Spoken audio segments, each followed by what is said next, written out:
नमस्कार दोस्तों, स्वागत है आपका अपने वाईपी एजुकेशन टिक परिवार में। तो जैसा कि आप थंबनेल पर देख रहे हो कि भाई यूपी टेट संस्कृत का ये पेपर की बात मैं करूँगा, यूपी टेट संस्कृत की। ठीक है, जैसा कि आप स्क्रीन पे देख रहे हैं तुक्का लगाने का स्मार्ट तरीका, तो बिल्कुल सही आपने सुना। तुक्का लगाने का स्मार्ट तरीका क्या है उसकी चर्चा हम इस वीडियो में करेंगे।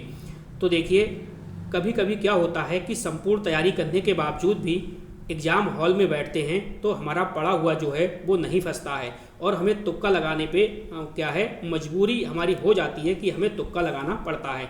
तो तुक्का आपको किस तरीके से लगाना है इसकी बात इस वीडियो के अंदर करेंगे। तो आपको बताना चाहेंगे कि आप वाईपी एजुकेशन ट्रिक चैनल पे पहली बार आए हैं तो आप चैनल को सब्सक्राइब अवश्य कर लीजिएगा। बराबर में बेल आइकन की घंटी है उसको भी कंप्लीट कर लीजिएगा। दोस्तों, वाईपी एजुकेशन ट्रिक चैनल पर संस्कृत जो है आपकी कंप्लीट हो चुकी है। A to Z संस्कृत आपकी ट्रिक के माध्यम से समझाई हुई है और इसके लिए हमने प्लेलिस्ट भी आपकी तैयार कर दी है। तो आप प्लेलिस्ट से जाके अपनी आवश्यकता के अनुसार वीडियो को देख सकते हैं। देखिए, यहाँ पे लिखा है गलती कम नंबर ज़्यादा। स्मार्ट तरीके से पेपर आप सॉल्व करोगे तो गलतियाँ कम करोगे आप तो नंबर आपको ज़्यादा मिलेंगे। ठीक है, कम तैयारी में बेहतर स्कोर की रणनीति। तो चलिए करते हैं वीडियो को स्टार्ट। वीडियो में बात करेंगे तुक्का कैसे लगाएं। तो चलिएगा, वीडियो आपका स्टार्ट हो चुका है। जैसा कि देखिए, आपको पता ही है आपका संस्कृत का पेपर है। किसका पेपर है? आपका संस्कृत का पेपर है। अब देखो, यहाँ पे कंडीशन आपके साथ ये हो सकती है कि आप पहली बार पेपर दे रहे हैं या फिर आपको संस्कृत जो लैंग्वेज है बिल्कुल नहीं आती। एक कंडीशन तो ये हो सकती है।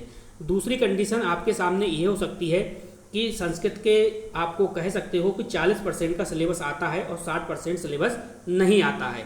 एक कंडीशन आपके लिए वो हो सकती है। दो कंडीशन हो गई।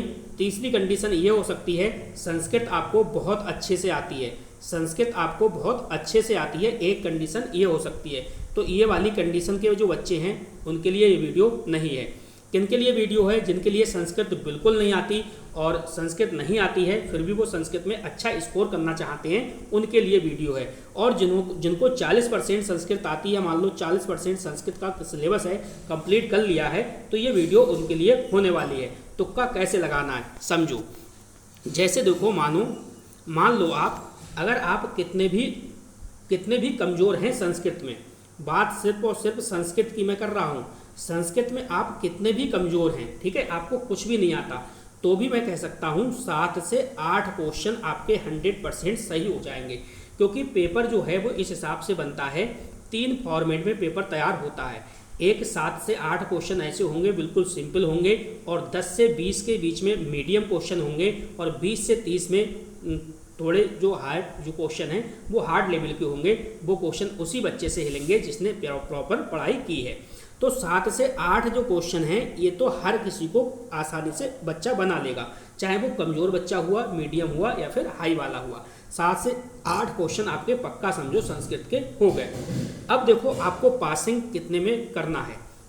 आपको चाहिए 17 नंबर चाहिए और 18 नंबर चाहिए।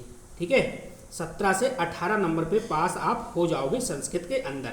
तो आपको इतना स्कोर कैसे लेके आना है, ठीक है, मैं ऐसे बच्चों के लिए बता रहा हूँ जिनको संस्कृत बिल्कुल भी नहीं आती, या कह सकते हैं कि 40% जिनको संस्कृत आती है, ठीक है, उनके लिए है। तो देखो, थोड़ा सा समझो इस प्लान को। जैसा कि संस्कृत के अंदर टोटल जो क्वेश्चन की संख्या होती है वो क्वेश्चन की संख्या होती है 30। आपने देखा 30 क्वेश्चन की संख्या होती है। जैसे मान लो विकल्प ए है, बी है, सी है और डी है। 4 विकल्प एक क्वेश्चन में पूछे जाते हैं। ठीक है, टोटल क्वेश्चन संख्या कितनी होती है? 30 होती है। आपने समझ लिया। अब टोटल संख्या 30 होती है। अब यहाँ पे देखो, जैसे मान लो ए विकल्प है, बी विकल्प है, सी विकल्प है और डी विकल्प है। ठीक है, तो देखो यहाँ पे जो संभावना है, जैसे ए विकल्प 7 बार सही होने की संभावना है, यानी ए विकल्प जो है टोटल 30 में से 7 क्वेश्चन ए विकल्प के सही होने की संभावना है। और बी विकल्प भी 7 क्वेश्चन सही होने की संभावना है। 7 7 14 हो गए आपके और 8 8 मैं यहाँ पे ले रहा हूँ। ठीक है, यानी सी विकल्प 8 होने की संभावना है सही और डी विकल्प भी 8 होने की संभावना है। तो देखो 8 8 16 7 7 14, यानी ये 30 क्वेश्चन टोटल हो जाते हैं। मेरी बात को ध्यान से समझना आप, ठीक है, ये 30 क्वेश्चन हो जाते हैं। अब इस प्रकार से समझो, ए नंबर पे हो सकता है भाई 9 क्वेश्चन भी सही चले जाएं, बी नंबर पे हो सकता है 5 क्वेश्चन सही हो, या फिर सी नंबर पे हो सकता है कि 7 क्वेश्चन सही हो। औसत एवरेज जो मैंने आपको बताया है वो आपका दोस्तों 7 क्वेश्चन से लेके 9 क्वेश्चन तक हो सकता है, ये घट बढ़ भी सकते हैं। तो आपको तुक्का कैसे लगाना है समझो। अब देखो, एक कंडीशन ये वाली आती है, तो चलिएगा एक कंडीशन देखिए क्वेश्चन में ये वाली आती है। जैसे मान लो ये क्वेश्चन आपने पढ़ा, ये क्वेश्चन आपने पढ़ लिया, ठीक है, और क्वेश्चन का आंसर जो है आपको इन चारों विकल्प में नहीं आता है, तो आप अपने हिसाब से OMR में क्या कर दिया, आपने ए भर दिया, किसी का बी भर दिया, किसी का सी भर दिया, ठीक है, कहीं पे डी भर दिया, तुक्का में इसका लग रहा है बी सही है तो बी भर दिया। आप ये गलती नहीं करेंगे, ये गलती करोगे तो आपका कोई भी नंबर बढ़ेगा नहीं, ये बात आपको ध्यान में रखनी है, ठीक है। दूसरी बात क्या करना है आपको, जैसे मान लो ये 4 ऑप्शन है, 4 ऑप्शन में आपको लग रहा है कि ये 2 ऑप्शन जो हैं इन 2 ऑप्शन में हो सकता है, क्योंकि 50% ये सही हो सकता है, और ये आपने हटा दिया, ये भी आपने हटा दिया, तो आप यहाँ पे आप चांस ले सकते हो 50%। जब आपका सही लग रहा है कि ये हो सकता है, ये हो सकता है, तब आप अपने हिसाब से चांस ले सकते हैं।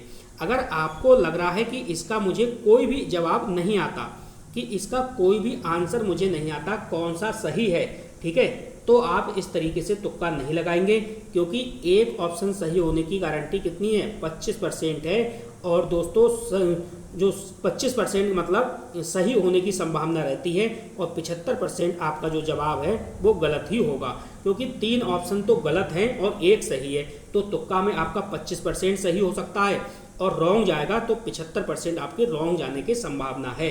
तो आप अपनी तरीके से तुक्का ऐसे नहीं लगाना है। जब आपको लग रहा है 50% का चांस, तो वहाँ पे आप चांस ले लीजिएगा। फिर आप कहोगे सर तुक्का कैसे लगाना है, तो जैसे मैं बता रहा हूँ वैसे आपको अब तुक्का लगाना है। कैसे लगाना है चलिए मैं आपको समझाता हूँ। अब देखो, संस्कृत की बात हम कर रहे हैं। अब मान लो किसी स्टूडेंट के हो सकता है 8 क्वेश्चन सही हो सकता है किसी के 8 क्वेश्चन सही हो सकता है किसी छात्र के 12 क्वेश्चन सही हो सकता है कोई छात्र 14 क्वेश्चन सही हो, ठीक है। यहाँ तक बच्चे आराम से पहुँच जाते हैं, 8, 12 और 14 यहाँ तक पहुँच जाते हैं। आपको चाहिए 17 या फिर 18, ठीक है, इतने नंबर चाहिए संस्कृत में पास होने के लिए। तो इतने तक आपको कैसे करना है, ठीक है, तो मैं आपको बता रहा हूँ। जैसे मान लो मैंने आपको बता दिया था कि ए ऑप्शन सही होने की संभावना 7 क्वेश्चन की है, और कम से कम 7 क्वेश्चन और अधिक से अधिक 9 क्वेश्चन, ठीक है। अब मान लो मैं इस 12 वाले छात्र का उदाहरण लेता हूँ। मान लो उसने 30 क्वेश्चन में से 12 क्वेश्चन करेक्ट सही कर लिए, ठीक है, 12 क्वेश्चन करेक्ट सही कर लिए। अब जैसे ही उसने 12 क्वेश्चन करेक्ट सही किए, तो वो आंख बंद करके तुक्का नहीं लगाएगा। फिर आपको तुक्का कैसे लगाना है वो मैं बता रहा हूँ। देखो, 12 क्वेश्चन आप कर चुके हो सही, अब आपको चाहिए मात्र 6 क्वेश्चन, जिससे कि आपका सही हो जाए 6 क्वेश्चन। तो 12 और 6 कितने हो गए आपके, 18 क्वेश्चन आराम से सही हो जाएंगे। तो समझो कैसे करके अब तुक्का लगाना है। देखो ऑप्शन है आपका ए, बी, सी और डी। आपके 4 ऑप्शन हैं एक क्वेश्चन में। अब आपने 12 क्वेश्चन सही कर लिए। अब जो 12 क्वेश्चन आपने सही किए हैं, ठीक है, अब आपको उनमें देखना है। जैसे मान लो 12 में हो सकता है आपने 3 क्वेश्चन पे तुक्का लगाया हो, ए ऑप्शन का भरा हो गोला। 3 हो सकता है आपने किस पे भरा हो, इस वाले पे भरा हो, बी वाले पे, ठीक है। और हो सकता है 2 आपने सी वाले पे भरा हो, और हो सकता है आपने जो 4 जो है डी वाले पे भरा हो। मेरी बात आपने समझ ली। यानी ए ऑप्शन के आपने देखा, ए ऑप्शन के 3 विकल्प गोला भरा है, बी ऑप्शन के 3 भरा है, सी ऑप्शन के 2 भरा है, और डी ऑप्शन वाला 4 भरा है। 4, 2, 6 और 6 12 क्वेश्चन आपके हो गए। हो सकता है कि ए का 4 भरा हो, बी का 5 भरा हो, ऐसा भी हो सकता है। अब आपके ये टोटल 12 क्वेश्चन को आपने भर लिया। अब 18 क्वेश्चन तक सही होने की संभावना कैसे बढ़ेगी समझो। अब यहाँ पे आपको ये देखना है कि भैया सबसे कम जो ऑप्शन लगाया है आपने, वो ऑप्शन आपको ढूंढना है। जैसे मान लो यहाँ पे मैं उदाहरण दे रहा हूँ, यहाँ पे आपने सी ऑप्शन देखा। सी ऑप्शन देखा कि यहाँ पे सी ऑप्शन हमने 2 पे गोला करा है, यानी हमें 2 ऑप्शन ऐसे मिले जो हमने सी को भरा है। 12 क्वेश्चन के अंदर 2 क्वेश्चन ऐसे हैं जिनको सी पे भरा है। तो अभी देखो, अभी अगर आप 12 से बचे हुए जो 18 प्रश्न हैं, अगर आप 18 प्रश्न पे सिर्फ और सिर्फ सी पे गोला करेंगे तो उसके सही होने की संभावना कितनी है?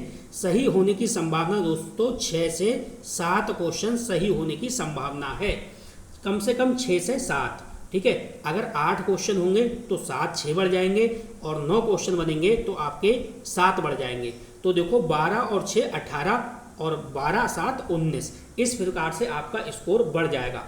अब मान लो कि किसी में मान लो आपने 3 वाला भरा है, सबसे कम 3 वाला ए ऑप्शन है, तो बकाया जो 18 क्वेश्चन बचे उन पे आप ये वाला भरो, ए वाला सबसे कम वाला, तो उसकी जो संभावना है, इसकी संभावना 6 क्वेश्चन सही होने की है।